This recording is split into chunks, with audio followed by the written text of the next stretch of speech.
கேள்வியின் நாயகனே, எங்கள் கேள்விக்கு பதில் என்ன அப்படின்னு ஃபிலிம் இண்டஸ்ட்ரியில நிறைய பேர் கேள்வி கேட்டிருக்காங்க. நான் கேட்கல. கமல் சாரி லட்சுமி கோச்சுப்பாங்க, சித்தப்பான்னு கூப்பிடுறாங்க. அவங்க இல்ல, அதனால கமல் கூப்பிடலாமா? ஓகே, ஏதாவது கூப்பிடணும். பின்னாடி இத்தனை பேரும் கேள்வி கேட்டிருக்காங்க. முதல் 2 கேள்வியை படிக்கிறேன். இல்ல ஒரு கேள்வி படிக்கலாமா? ஒன்னொன்னா படிக்கலாம். யார் படிக்கலாம்? வீரபாண்டிய கட்டபொம்மன், கப்பலோட்டிய தமிழன், கண்ணன், இது 3இல் எந்த ரீமேக்கில் நடிப்பீர்கள்? அது ஓகே, என்ன வேஷம்னு சொல்லி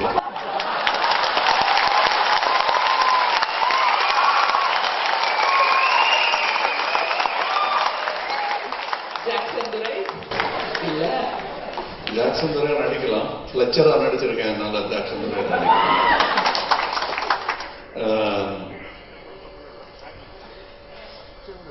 கப்பலோட்டிய தமிழன் நல்லா இருக்கும். ஏன் அப்படின்னு கேட்டிருக்காங்க. அதுல சுப்பிரமணிய சிவாவா நடிக்கணும். ஏன்னா எங்க அண்ணாச்சி சம்பனாச்சி ஆக்ட் பண்ண ரோல் திருப்பி நடிக்கிற ஒரு சரித்திர வாய்ப்பு. அதுதான் அந்த ஜெயில போய் போனதுக்கு அப்புறம் அவரை பாக்குற சீன் ரொம்ப இன்ட்ரெஸ்டிங்கா இருக்கும். அதை ஞாபகம் வந்திருக்கு நினைக்கிறேன். I think Tamil cinema lover would remember that scene. இரண்டாவது கேள்வி, சேம் பர்சன் இஸ் ஆஸ்க்ட். இந்திய சினிமாவின் நூற்றாண்டில் மிகச் சிறந்த பரிசாக நீங்களும் ரஜினியும் சேர்ந்து நடிப்பீர்களா? ஆமாம் என்றால் நன்று, இல்லை என்றால் ஏனுகோ? இதுல பரிசு உங்களுக்கு எங்களுக்கு வெறும் அப்ளாஸ் மாத்திரம் போதாது. எங்களை கொடுத்துட்டா படம் எடுக்கிறதுக்கு இதுக்காக தான் நாங்க நடிக்காம இருக்கோம். வேற ஒண்ணும் இல்லை, ஃப்ரீயா நடிக்கலாம். அதுக்கு எங்களுக்கு வசதி வரும்போது பண்ணிடுவோம். எனக்கு அதுவும் இல்லை, அவர் எப்படியோ தெரியாது. இந்த 2 கேள்வி யார் கேட்டிருப்பாங்கன்னு நினைக்கிறீங்க? தெரியலையா? ஏனுங்கன்னு அதனால வேற ஏதாவது? இல்ல இல்ல, அது நம்ம போட்டது. அப்படி கேட்பாங்க. இல்ல, எனக்கு இந்த இது கன்னட்ல குழிவிட கேட்பாங்க. ஓ, ஸ்ரீபிரியா கேட்டிருப்பாங்க. க்ளூ கொடுத்துதான் வெயிட் பண்ணாரு, சொன்னால இந்த பிரைஸ் கிடையாது உங்களுக்கு. அடுத்த 2 கேள்வி கொஞ்சம் புட்டக்க மண்டக்க இருக்கு, எனக்கே புரியல. இந்த ஸ்டேஜ்ல ஏஜ்ல உங்ககிட்ட புத்திசாலித்தனமான ஒரு கேள்வி, ஆனா அது என்னவா இருந்தா பதில் சொல்ல உங்களுக்கு தடுமாற்றமா இருக்கும். பிரச்சனை என்னன்னா, நான் அவர்கிட்ட புத்திசாலித்தனமா ஒரு கேள்வி, ஜாலியா இன்னொரு கேள்வி கேளுங்க, உடனே அப்படியே டென்ஷன் ஆயிட்டாரு. காலையில இருந்து எழுதி அமைச்சிருக்காரு. எனக்கும் புரியல. நான் சொன்னேன், இந்த கேள்வி கேட்டா உத வாங்குவேன் நானு அப்படின்னு. இந்த ஸ்டேஜ்ல இந்த ஏஜ்ல உங்ககிட்ட ஒரு புத்திசாலித்தனமான கேள்வி, அது என்னவா இருந்தா பதில் சொல்ல உங்களுக்கு தடுமாற்றமா இருக்கும். எந்த கேள்விக்கு பதில் சொல்ல தடுமாற்றமா இருக்கும்? ஏஜ், தடுமாற்றம் எல்லாத்தையும் சொல்லியிருக்காங்க. அதெல்லாம் ஒன்னும் தடுமாற்றம் இல்லை. கேள்வி என்னன்னு பொறுத்து கேட்டாருன்னா தடுமாற்றம். ஐ திங்க் அவருக்கு அந்த கேள்வி வரல, அவர் கேட்க தெரியல, ஆர் ரொம்ப பிஸியா இருந்தார் ஷூட்டிங்ல. இல்ல இல்ல, என்னமோ சொல்ல வந்துட்டு அப்படியே மூடி மழுப்பிட்டாருன்னு நினைக்கிறேன். இல்ல, I think what he wants to to is பதிலே இல்லாத கேள்வி ஒண்ணு கேட்டே ஆகணும்னு கேட்டிருக்கேன். இல்ல அப்படி இல்ல, சம்திங் சம்டைம்ஸ் யூ லைக் பதிலே பிரமிச்சு போற மாதிரி. இல்ல பிரமிச்சுட்டேன்னு சொல்லுங்க. இன்னைக்கு 2 நாளைக்கு முன்னாடி நமக்கு சுப்ரீம் கோர்ட் ஆர்டர் வந்திருக்கு. அது பார்த்த உடனே என்ன ரியாக்ஷன் கொடுக்கறதுன்னு நமக்கு தெரியல பாருங்க. அந்த மாதிரி ஒரு கேள்வி கேட்கணும்னு நினைச்சிருக்காரு. அடுத்த கேள்வி அவரே தான். முதல் கேள்விக்கான பதில் எங்களுக்கும் புரியும்படியா சொல்றதா இருந்தா அது எப்படி இருக்கும்? இல்ல அதே காமெடியா டிரான்ஸ்லேட் பண்ணி சொல்லுங்க பார்க்கலாம். இது ரொம்ப குழப்பமா இருக்குல்ல. இவர் கூட சண்டை வச்சுக்கூடாது. குண்டக்க மண்டக்க, அதுவும் வடிவேலோட சேர்ந்து ரொம்ப குண்டக்க மண்டக் பண்ணுவாரு. அவர் யாருக்கு கண்டுபிடிச்சுங்க பார்க்கலாம். இல்ல தெரியல. பார்த்திபன் இருக்கும் நினைச்சேன். தனியா பார்த்து வச்சுக்கிறேன். சொல்ல வேண்டிய பதில் தனியா சொல்லுவேன். அடுத்து ஒருத்தர் 4 கேள்வி கேட்டிருக்காரு. If directors and cameramen are like husband and wife, who is the other woman? இல்ல, இங்க ஒரு அர்த்தநாரி உட்கார்ந்து இருக்காரு, Balu Mahindra. You tell me who is the other? அதாவது டைரக்டரும் ஒளிப்பதிவாளரும் கணவன் மனைவி மாதிரி அப்படின்னா who is the other woman? நான் தான் இங்கேயே ஒரு அர்த்தநாரி உட்கார்ந்து இருக்காரு, 2 மணி அவர்கிட்ட கேட்கலாம். ஐ ஐ திங்க் அவருக்காக சேர்த்து நான் பதில் சொல்லலாம். அவரை பல கேள்விகள் கேட்டிருக்கேன். இதுல இட் டிபெண்ட்ஸ். நான் அவர் ரெண்டாவும் இருக்க, திடீர்னு புருஷனா இருப்பாரு, திடீர்னு பொண்டாட்டியமா எழுதுவாரு. It depends on what he wants to do. That I learn from him. When he goes on the set, he lights it up there, he is the cameraman. Then he'll totally forget the cameraman. It's not about the shot. It's about what is in the frame. I don't know how he managed to dissect this both, because how unselfishly I saw and I learned it from him. I used it as an actor and a director. I learned it from him. So there is no other woman now? Okay. You said film festivals are temples of learning. Coming from an atheist, is it pat on the back or a kick in the butt? Well, depends on the butt and the back. Some needs kicking, some needs patting. So, what I think is, when I say where lawyers learn their trade in England, it's called the inner temple. You don't have to be a believer to. We have many temples without gods. So, what I meant is for you to understand a nation where it puts God above everything else. I thought I wanted to tell them what I believe is above everything else for me in my small world. That's what I meant. I didn't mean God. Please don't take offense. I don't believe in it. The third question from the same person. Sequels in Neram Ide. Krish 3, Doom 3, Vishwarupam 2. இதே மாதிரி சச்சின் டெண்டுல்கர் 2, கமல்ஹாசன் 2 முடியுமா, நடக்குமா? Sequel இருந்தாகணும். அதுக்காக வந்திருக்க பேர் மாறுமே தவிர எல்லாம் அடுத்த தலைமுறை வரும், எங்களை விட சிறப்பாக இருக்கும் என்பதுதான் என்னுடைய. சச்சின் வந்து ஒத்துக்குவாரா? நெக்ஸ்ட் விராட் கோலி சச்சினோட பிளேஸ்ல வந்துருவாரு. அது மாதிரி கமல் ஏதாவது ஒருத்தராவது கண்ணுக்கு தெரியுறாங்க உங்களுக்கு? somebody who's taking risk, கஷ்டப்படுறாங்க. என்னுடைய சுயநலத்தில் தெரியாமல் போகலாம், ஆனால் இருக்கிறார் என்பதுதான் உண்மை. இந்நேரம் வந்திருக்கணும். இந்நேரம் என்னுடைய நடிப்பை பார்த்து விமர்சித்து இதெல்லாம் ஒண்ணு என்ன இன்னாலேயே பண்ணிட்டு இருக்காங்கன்னு சொல்லவும் ஆரம்பிச்சிருக்கலாம். அது எனக்கு கேட்காது. நாலாவது கேள்வி அவர் இங்கிலீஷ்லேயே கேட்டாரு, நான் வந்து தமிழ்ல டிரான்ஸ்லேட் பண்ணி சொல்றேன். 133 வயது சினிமா கேமராவின் உற்பத்தி நிறுத்தப்பட்டு விட்டது. கேமராவின் உற்பத்தி, they are not producing, making cameras anymore. நம் பழைய நண்பன் கைவிட்டு போனது போல் தோன்றுகிறதா? Have we lost an old friend? The Airflex camera and Mitchell camera, they used to shit. It's all gone. கலை மாறாது, கருவி மாறும். வாழை இழந்த கை போரையும் இழந்ததாக எண்ணி பெருமிதம் கொள்ள வேண்டும். வாழ் பண்ற வித்தை மறந்து போச்சுன்னா போரே நின்று போச்சு.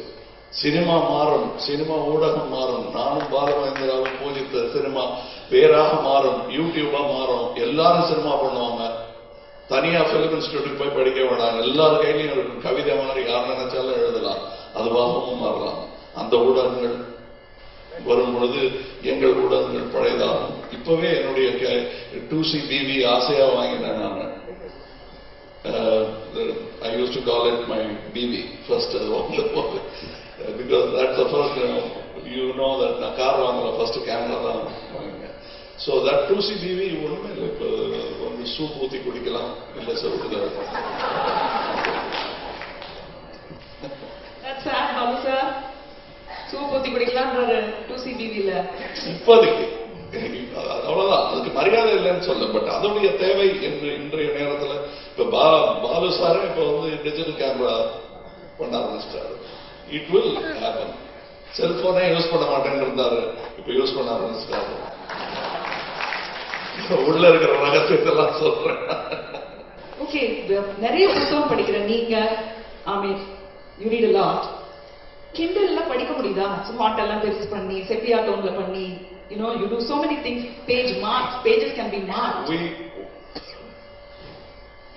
Do you find it comfortable reading on a Kindle? On an e-book?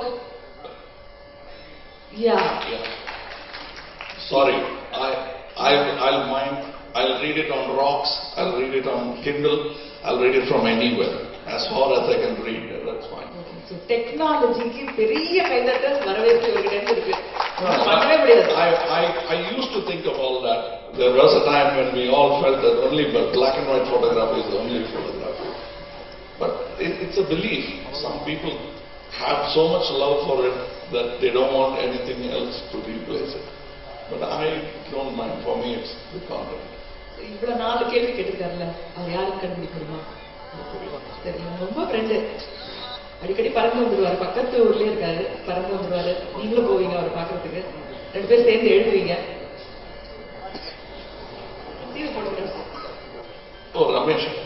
Ramesh Aravind. Thanks Ramesh Aravind. Lovely. இல்ல அது நான் கேட்டேன்ப்பா, அது அவர் இல்ல. ஓகே, அடுத்தது ஒரு யங்ஸ்டர் கேட்டிருக்காரு.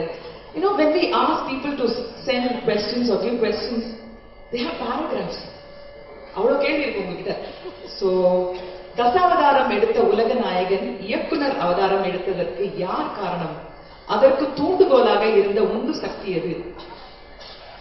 கேள்வியிலேயே பதில் இருக்கு. சக்தி. அவர் தான் எழுதணும்னு சொன்னதும் அவர் தான், டைரக்டர் ஆக போறேன்னு சொன்னதும் அவர். வழக்கமா சொல்ல மாட்டாங்க. நான் 3rd அசிஸ்டன்ட் கிளாப் எடுத்துக்கிட்டு இருந்தேன். அப்போல இருந்து என்னை இப்ப எப்படி மதிக்கிறாரோ அதே மாதிரி அன்னைக்கு மதிச்சிட்டு இருந்தாரு. அதனால first credit goes to him. எங்க அம்மா என்ன டைரக்டர் அவர் வேணும் நம்பினாங்களோ இல்லையோ, Sakthi believe that I will become director. Tamil திரையுலகை பல புதிய தளங்களுக்கு நகர்த்தி செல்பவர் நீங்கள். வர்த்தக ரீதியாக உங்கள் முயற்சி வெற்றியை சில சமயம் இழந்தாலும் உங்கள் வித்தகத்தை முதலாக வைத்து விடாமுயற்சியாக அடுத்தடுத்த கட்டங்களுக்கு தமிழ் சினிமாவை முன்னெடுத்து செல்வதில் உங்களுக்கு நிகர் யாருமே இல்லை. எந்த நம்பிக்கை பல்லாண்டுகளாக உங்களை இயக்குகிறது? நான் என்ன சினிமா பார்க்கிறேன், நான் ஒரு சபரி மாதிரி, நான் சாப்பிட்டதுதான் நீங்க சாப்பிடுறீங்க. நான் பார்க்க வேண்டும் என்று ஆசைப்பட்டு ஆரம்பப்பட்டேன். இங்க இருக்கிறதுனால சொல்றேன், இந்த சென்னை பிலிம் ஃபெஸ்டிவல் ஒன்று நடக்கிறது எவ்வளவு பெரிய கனவாக, எவ்வளவு தூரத்து ஒரு நினைவாக நடக்கும்னே நாங்க தான் நினைக்கல. தேடி தேடி போய் படம் பார்ப்போம். பாலவேந்திர இதுல பிலிம் இன்ஸ்டிடியூட்ல பார்த்த படத்தை பத்தி சொன்னாங்கன்னா, கேள்வி ஞானத்தில் அந்த படத்தை கற்பனை செய்து கொள்வோம். ஏன்னா அதை பார்க்கும் வாய்ப்பு எப்ப கிடைக்கும்னு தெரியாது. கிரேன்ஸ் ஆர் ஃபிளைங் இன்னொரு படத்தை பத்தி சொல்வாரு, இன்னொரு படத்தை பத்தி சொல்வாரு. அதை என்னைக்கு பார்க்க போறோம்னு தெரியாது. ஏங்கி கொண்டிருந்த ஒரு காலம். ஒரு சாரா டெசர்ட் மாதிரி இருக்கும், தூரத்துல தண்ணி மாதிரி தெரியாது, தண்ணியா இருக்காது. சில தமிழ் சினிமாக்கள் அப்படியும் இருந்திருக்கின்றன. பட் தேடி தேடி போய் சினிமா பார்த்து அது இதெல்லாம் ஓடாதுன்னு சொன்ன போது அதை ஓட வைக்க முடியும். ஒரு தேசிய விருதும் ஒரு சில்வர் ஜூப்ளியும் சாத்தியம் என்பதை நிரூபித்து காட்டிய ஒரு கூட்டத்தில் நானும் ஒருவனாக இருந்திருக்கிறேன் என்பதில் எனக்கு பெருமை. அதுல ஒரு முக்கியமான படம் பாலுமேந்திர அவர்கள் படமே. வாய்கழிய பேசிட்டு எல்லாரையும் எப்படி எடுக்கணும் எப்படி எடுக்கக்கூடாதுன்னு சொல்லிட்டு நாங்க ஒன்றும் செய்யாத ஒரு கூட்டமாக மாறாமல் செய்து காட்டும் வாய்ப்பை எங்களுக்கு மக்கள் ஏற்படுத்தி கொடுத்தார்கள். அந்த சந்தோஷம் அப்ப கிடைச்ச அப்ளாசுடைய ரீங்காரம் தான் இன்னி வரல ஓடிட்டு. இந்த 2 கேள்வியும் கேட்டது சூர்யா. அடுத்த கேள்வி from a filmmaker. இப்ப நீங்க பாலுமேந்திர சார் பத்தி பேசிட்டு இருந்தீங்க. அவரோட படத்தை பத்தி நம்ம சமீபத்தில் பேசிட்டு இருந்தோம். ஒரு ஃபெஸ்டிவலுக்கு எந்த படத்தை அனுப்பலாம் அப்படின்னப்போ அவர் படத்தை அனுப்புங்க அப்படின்னு நீங்க சொன்னீங்க. வாய் அப்படிங்கிற ஞாபகம் உங்களுக்கு இருக்கும். அதோட சம்பந்தப்பட்ட கேள்விதான். What makes this particular art form stand out? Some films which we thought were path-breaking some years back look very dated and tacky now. Same with performances. But some of the older, other old films look absolutely relevant even after decades. What is your magic ingredient? How does one aim for something that is relevant beyond today? I don't know. I think it just happens with what you read, what the filmmaker reads, who taught him cinema, all that matters. Like there are certain movies like Closely Watched Trains by Zeriman. I saw him this time at the festival.